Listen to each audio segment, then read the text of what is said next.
I tossed a cigarette butt, and to my surprise, the grass around it just avoided it. Then, I realized the ground was made of clay. When I climbed to the roof, I was even more shocked. Every house in this neighborhood was identical. It was like the whole area had been copied and pasted. Even the clouds in the sky looked fake. I only wanted to buy a house for my girlfriend, but seeing all this, a wave of fear rushed over me. I quickly grabbed my girlfriend and we decided to leave. We drove for what felt like forever, but somehow kept returning to the same model house, number 9.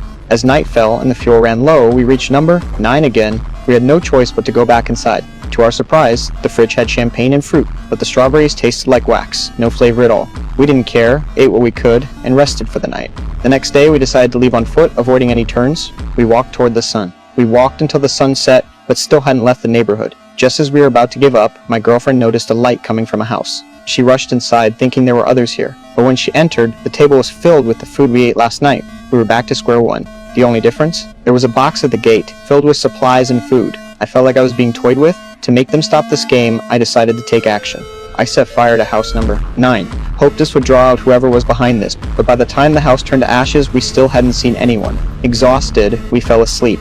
When we woke up, a box had appeared in front of us. This time, instead of food, it contained Eli's baby. On the box, it read, "Raise the child and be released." What was even stranger was that house number 9, the one we burned to the ground, was now fully restored, looking as if nothing had ever happened. We had no choice but to accept this reality, and put our last hope in the message left on the roof. Luckily, the baby grew at an alarming rate. By day 98, he looked like a teenager. Not only did he look just like a regular kid, but he had an incredible ability to mimic. He could almost perfectly replicate everything we said. I hadn't given up on escaping, and I followed the rules. The trash was to be put in a box, and someone would come to collect it.